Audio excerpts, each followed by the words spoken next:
places that you would want to visit once school starts is Miguel de Benavides. Okay, so the award certificate, maybe call on Assistant Director from the Office of OPED, Office of Faculty Evaluation and Development.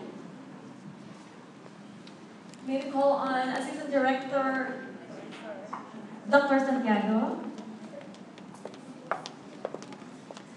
So the Royal and Pontifical University of Santo Tomas, Office of the Vice Rector for Academic Affairs, through its Office for Faculty Evaluation and Development, awards the Certificate of Appreciation to Ms. Arlene Matias for having generously shared her time and expertise as resource speaker on the topic Library Resources in the orientation for the new faculty members held on June 27, 2014 at the multi-purpose hall of the UST AMD College of Accountancy. The event is 27th day of June 2014 at the AMD COA Multi-Purpose Hall, University of Santo Tomas, Espanya, Manila. Dr. Santiago, please award the certificate. Thank you, Ms. Matias. Ready po? 1, 2. Thank you, Dr. Santiago. So at this juncture, we continue to get acquainted with another three departments in the university that serves as partners, or that serves as a partner, both the teachers and administrators in terms of, or to ensure the total well-being of our students. So from the guidance services, we call on Ms. Stephanie Lu from the College of Pharmacy, guidance counselor.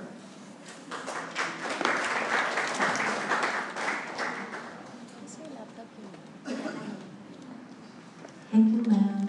So good morning to our OPED administrators and to our dear faculty members. Good morning. Welcome once again to the University of Santo Tomas. So I am here to present about the guidance services on behalf of our director, Professor Lucila Banse. So, okay, let us just wait. So, I will be going ahead now since we are running out of time. So to give you a brief background about our department, we are 43 here in the university. We have guidance counselors assigned per college. So, so let me begin my formal presentation. Okay, so anyway, yeah, okay. Ito pala, this one's better. So the Guidance and Counseling Department ultimately is your partner in the promotion of the academic success of our students. And our vision as a department is to be a premier center of specialized counseling, career programs, and services provided by professional, committed, and compassionate counselors. And our mission is to deliver comprehensive and evidence-based school counseling programs in collaboration with educators, administrators, and other stakeholders to ensure students' academic, personal, social, and career success. So we are working collaboratively with the administrators, with you, dear faculty members, and the other members of our university to provide the services, responsive and needed relevant services for our students. And like I said, we are your partners in promoting educational excellence, in meeting expectations of higher academic standards, and for our students to become productive and contributing members of our society. So just to reiterate the role of school counselors, we are here to help students achieve success through academic, career, and personal social developmental experiences. So we know that along the way in their college life, they're not just studying, they have several, there might be undergoing personal circumstances perhaps, or challenges and difficulties along the way that we are hoping to respond to. So like what I was saying, we are 43, and I'm happy to say that we are perhaps the biggest in number of counselors in one university situated in one location in the Philippines, we could say that. And Dr. Banse is ensuring that each college has have several counselors to handle the different levels of the students, including our 2 high schools. And our counselors are all MA or PhD degree holders with license from PRC, registered guidance counselors, and some of us also have licensure as registered psychologists. So we deliver our services through the different activities under our program.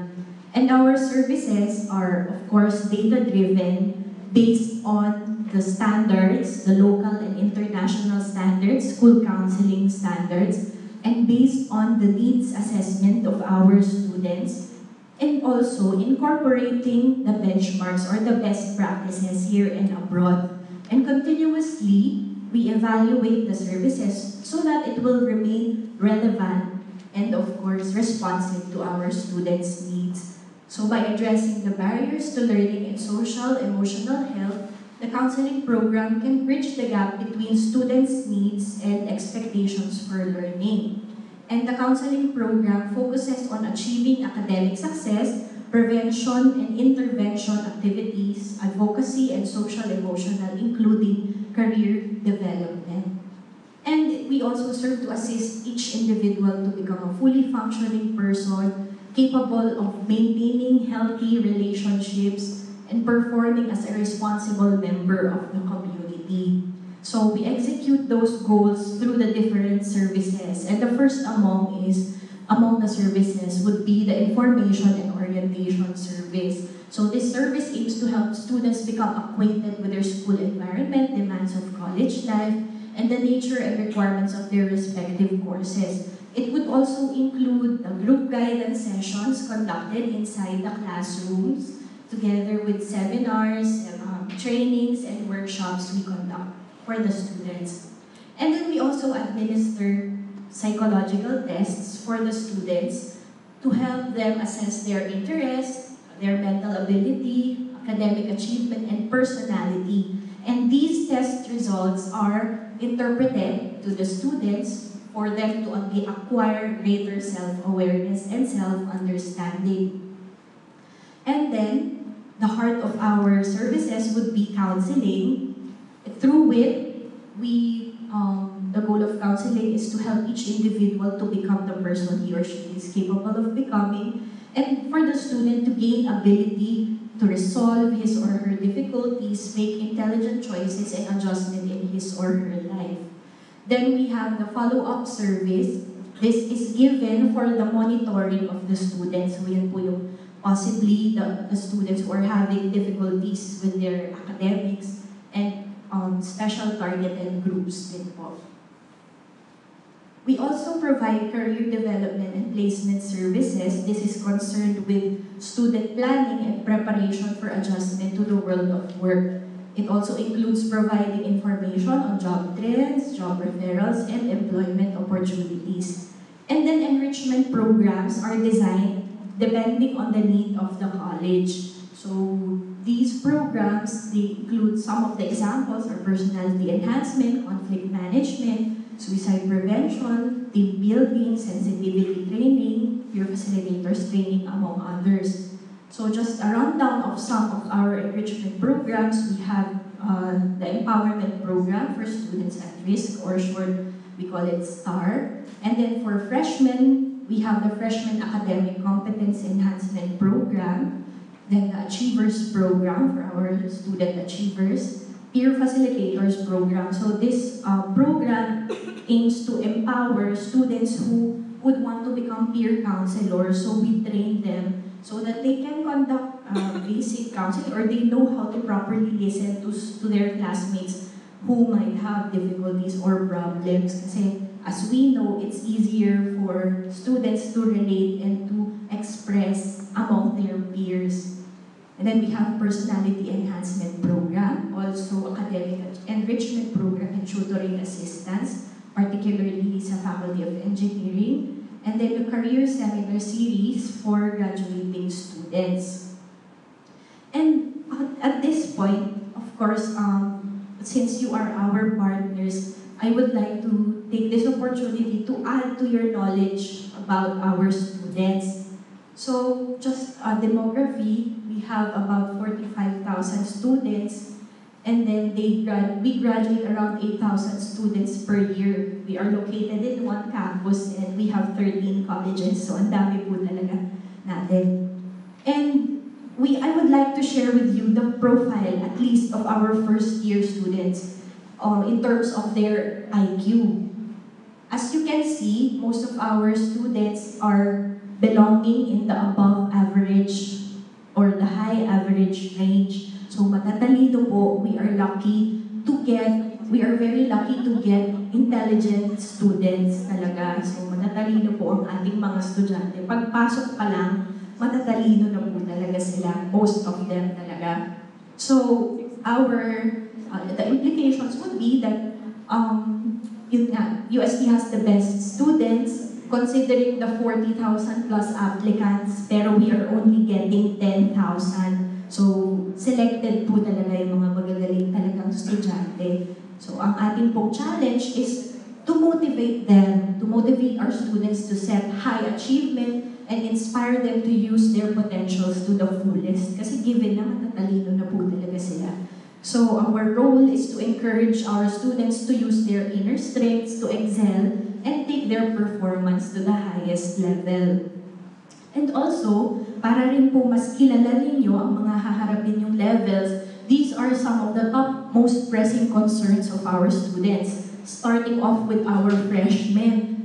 They have difficulty dealing with difficult academic requirements, adjusting to professors' methodology, learning how to sustain their motivation, or managing difficult levels of frustration and stress. So we can see adjustment po talaga with the college life. Among the sophomores, ang challenge daw sa kanila would be improving their productive use of their time, sharpening their focus, so more on concentration, motivation, and at this point, they are beginning to think about their future. They're already looking for and thinking of jobs or what to pursue.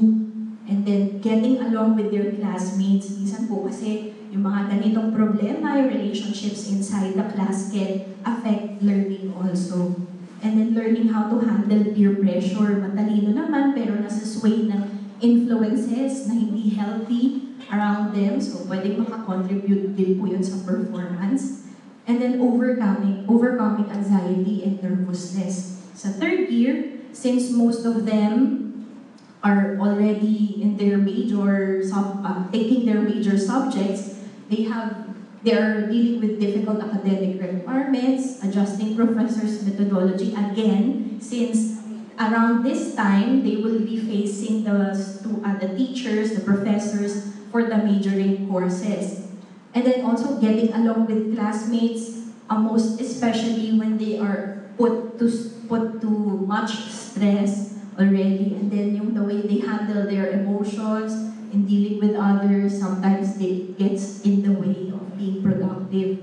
Learning also to handle peer pressure, and dealing with the ups and downs of romantic relationship. So yung mga na-in-love na, ganyan, minsan po, around third year, nagiging mas seryoso na sila.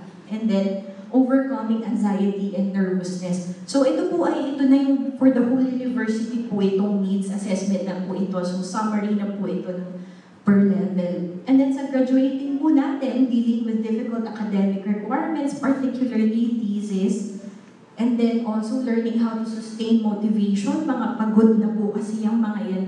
Yun po yung common concern na sinasabi na papagod na daw sila. Also improving productive use of their time. Handling peer pressure. Syempre, romantic relationship, nandyan pa rin. Overcoming anxiety and nervousness. At ito po, nagulat din talaga kami, handling eating and sleeping problems. So talagang common siya sa buong university. Perhaps aral ng aral or yun nga, nasisira yung mga interns, mga OJT, perhaps nag-a-adjust din po sila doon. So, since kami pong counselors, even though we have guidance offices per college and we have sets of guidance counselors per college, hindi po kami exposed to our students in the same extent that you are. So, we are asking for your help, and we believe that you can help us in helping our students. So your role as faculty members would be to refer students who might be in need of counseling, and to refer students who are manifesting apparent symptoms, especially those incurring a considerable number of absences and failures. So inote po yan. And also yung mga students who will be dropping your course, or those applying for a leave of absence ng bigla-bigla. So we would like to make sure that they have thought about their decision very well, to give feedback to the counselor as to the general behaviors of the members of the class. So kung advisor po kayo, kung ano po yung perspective ninyo with regards to your class, to encourage the members of the class to see the guidance counselor every now and then, and to form as a linkage to be our extension arms. So, nabanggit ko nga ho na we are asking for your help to refer students to identify how would you know that the students might be in need of counseling or would be needing help. So, ito po yung aming mga indicators na masasabi. So, yung po laging absent or laging late. Absenteeism, indicator po yan na pwedeng may pinagdadaanan yung ating estudyante.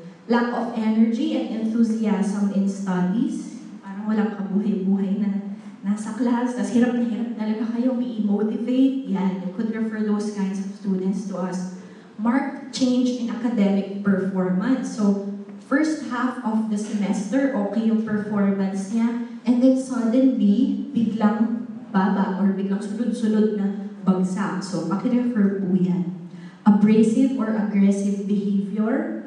Sleepiness in class. So, mahirap po kasing i-dismiss yung idea na, puyat lang yan, or baka, alam mo yun, kasi po, sleepiness may be an indicator of something else. So, yun po yung refer niyo po sa amin, so we could find out kung bakit ganun yung bata. Marked change in personal hygiene, yung biglang parang naging ang dumi-duming tingnan, or parang dubutin na yung estudyante tingnan. So yan po, pakipansin po. Yung low self-esteem or mababa yung tingin sa sarili or yung confidence niya. Extreme dependency on others. Sa group work, hindi naman nag-contribute, laging nakadepend sa mga kaklase. Talking to self.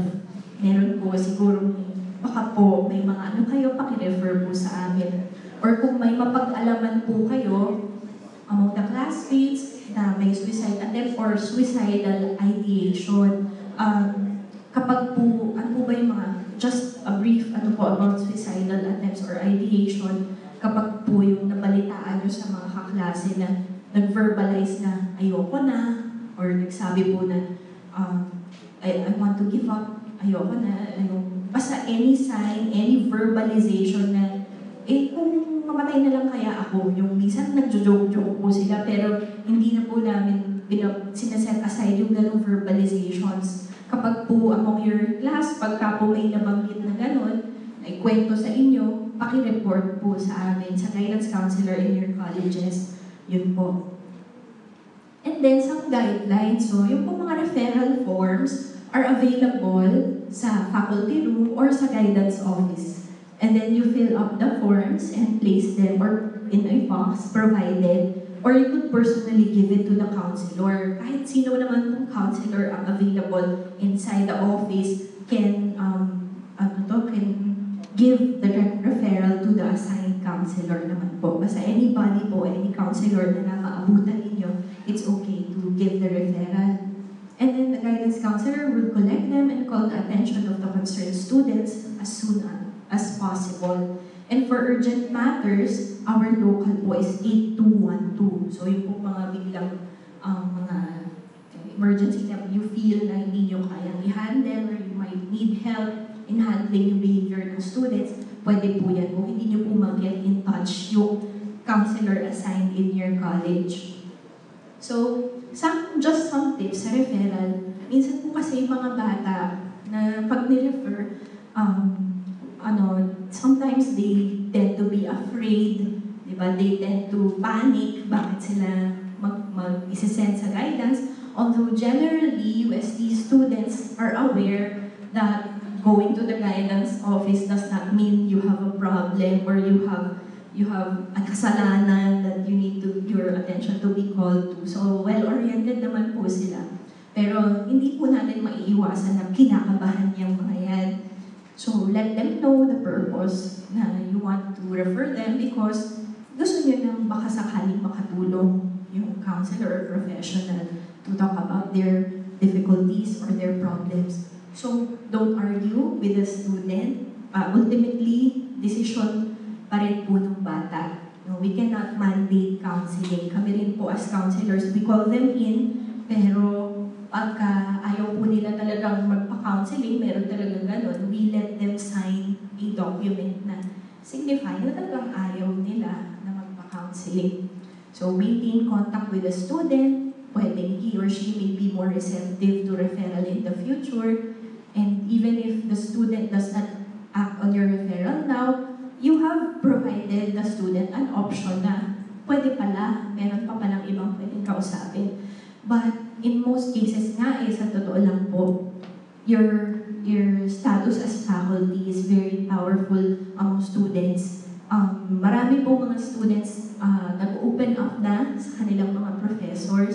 So it would also be nice to hear them out kapag nag-open up na po sa inyo. We encourage you to listen to them. Kahit po just listen, hindi naman po required na alam natin kung anong sasabihin. Minsan po yung mga yan, they just want someone to talk to. And perhaps if they see you as a good model, role model, or you influence them positively in one way or another, yun po yung mga instances that they easily open up to the teachers.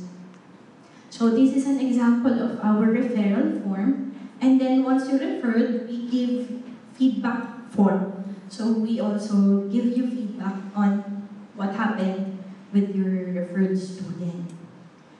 So we need teachers, again, yan po, yan na pala, sorry na ulit na. So like I said, we need your help in serving our students better. So with that, sana po magtulong-tulong tayo, kasama niyo po kami para sa ating mga estudyante. Thank you very much.